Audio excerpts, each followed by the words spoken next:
Lesson 9. Tad she.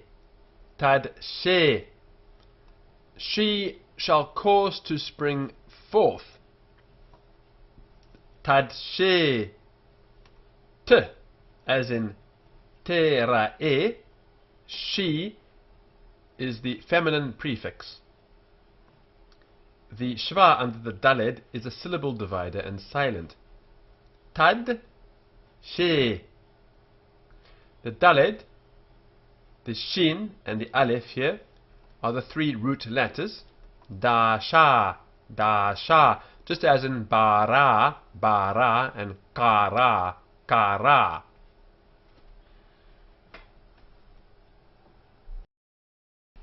This word tadshe, the root dasha, is not a simple or passive verb stem, but it's a causative stem. And it always has the patah here under the preformative. In other words, under the letter which is prefixed to the root to tell us what person and gender is involved, as in yabdel, which has patah under ya, meaning he will cause to divide. And here's tadshe. Deshe, grass. Note the preceding root dasha, it's related. D, preceded by the tzadi, it's always d in our Spanish and Portuguese pronunciation. This word, like eretz and ngereb and others, has e, the accented e here. Deshe, ngereb, eretz. Ngeseb, herb, ngeseb. This is a hard b, as always in Spanish and Portuguese pronunciation. This is s, ngeseb, herb. Note the accent is here. Ngeseb, not ngesib. Mazriang, two syllables, maz and riang. This is a furtive patach, a hidden patach, riang. So it's not really a vowel. We have two vowels, ma, the a, and the e. We have a new letter here, z, zayin, here in the middle, maz. We have a furtive patach under the ayin, here. A participle as shown by m, as in mabdil and mirahefet. It's a causative form which is shown by the patach under the preformative. This is the preformative here, the bit that comes before the root.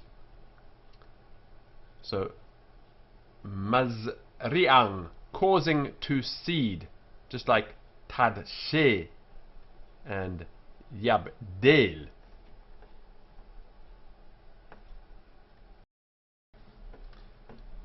Zerang, seed, from the root zarang.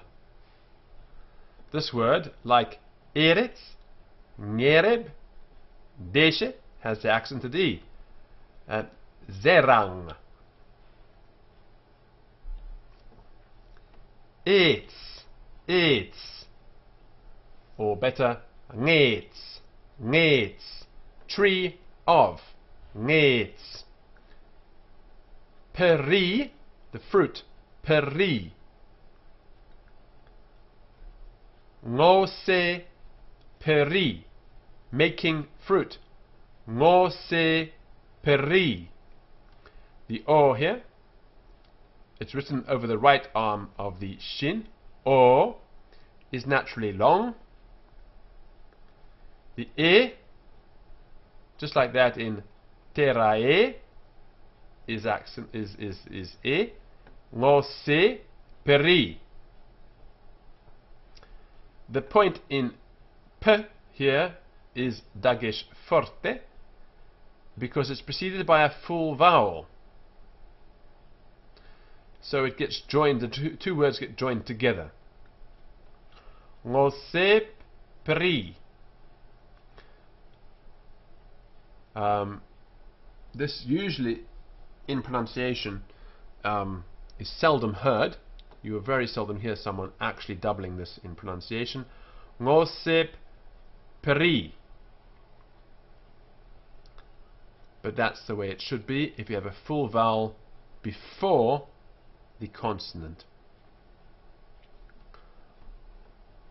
Ngose, accented on the penult here, because it is very closely followed by a monosyllable, which is this one here. Ngose peri.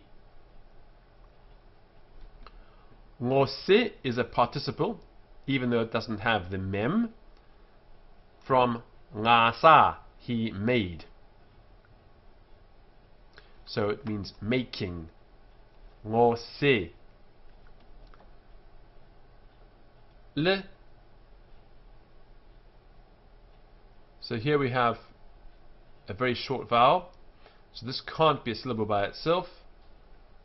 So it has to go all the way to here. Le mi, and then no. Le mi no. To his type or to his kind. Le mi no.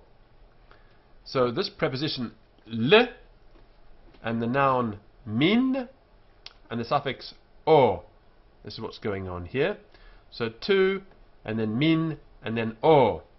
Le mino. Zarango bo. His seed in him. In him here. Zarango bo.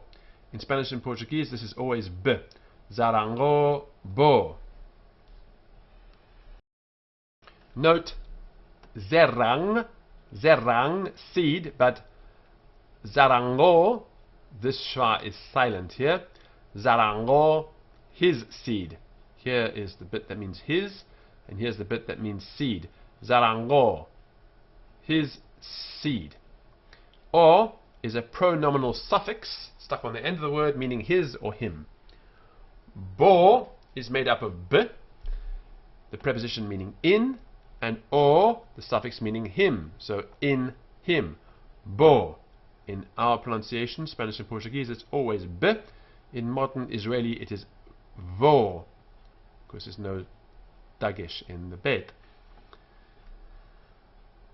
So this here doesn't apply to Spanish and Portuguese pronunciation. Bo and bo is identical. Asher bo, which in him. This is the idiom for in which, or which is in him. Asher bo. Vat to tse. Vat to tse. And she caused to go forth. She caused to go out. Vat to tse. The grammar here, we have a vav conversive, changing the tense, flipping the tense, with a dagesh forte. Va plus the dagesh forte. We have the feminine prefix here, t, meaning she. O here is a contraction of av. Av. So it becomes o. So to tse is for tavtse, which, like tadshe, has the patach and is causative, but we've lost it, so we can't actually see it. It's not visible because the av becomes o. The root is yatsa, yatsa, which is for vatsa, he went forth. Vatsa.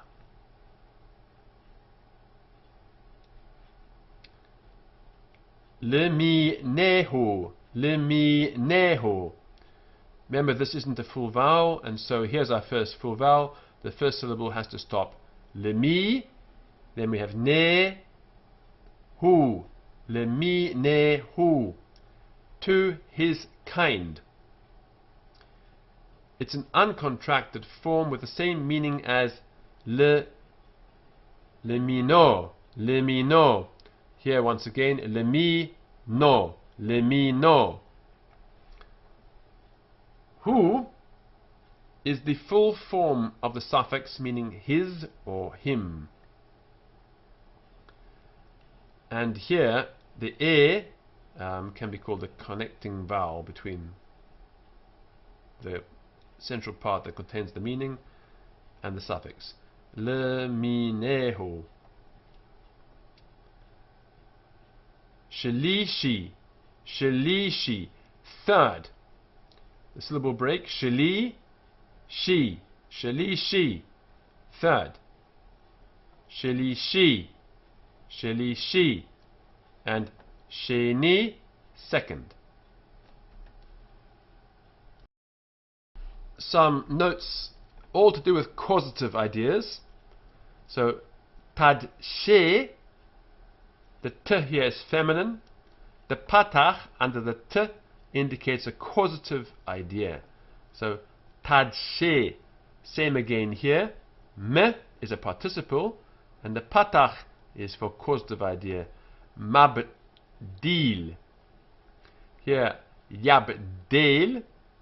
Ya is for he, and the patach once again causative. Totse is slightly more difficult because this is a changed form. The t is she, same as here, but the o is developed from av, and here's the patach, av becoming o. So tavtse becoming totse. So it's still indicating a causative idea, but not as clearly as in these examples here. Mazri'ang, the m indicates a participle, just as it does here, and the patach indicates a causative idea, just as it does here. Mabdil, mazri'ang.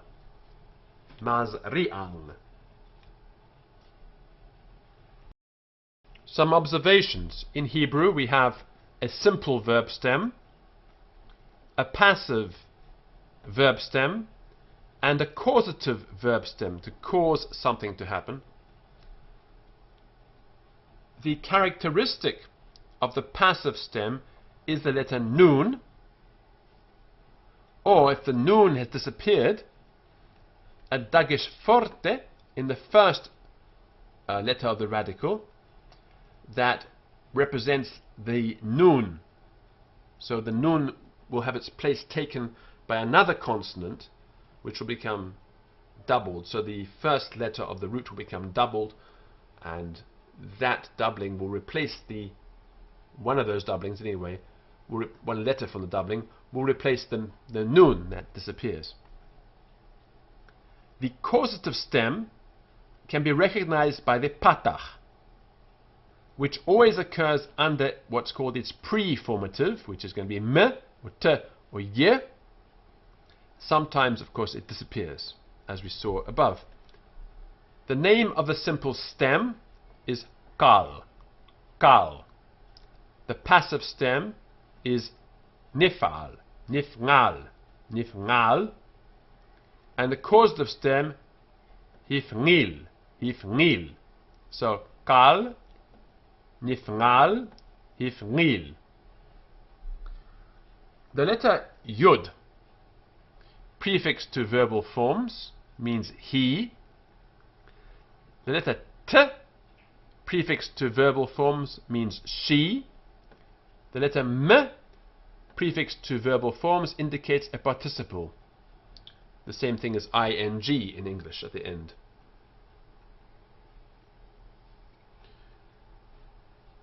The full form of the pronominal suffix for the third person masculine singular is hu, but the short form is o.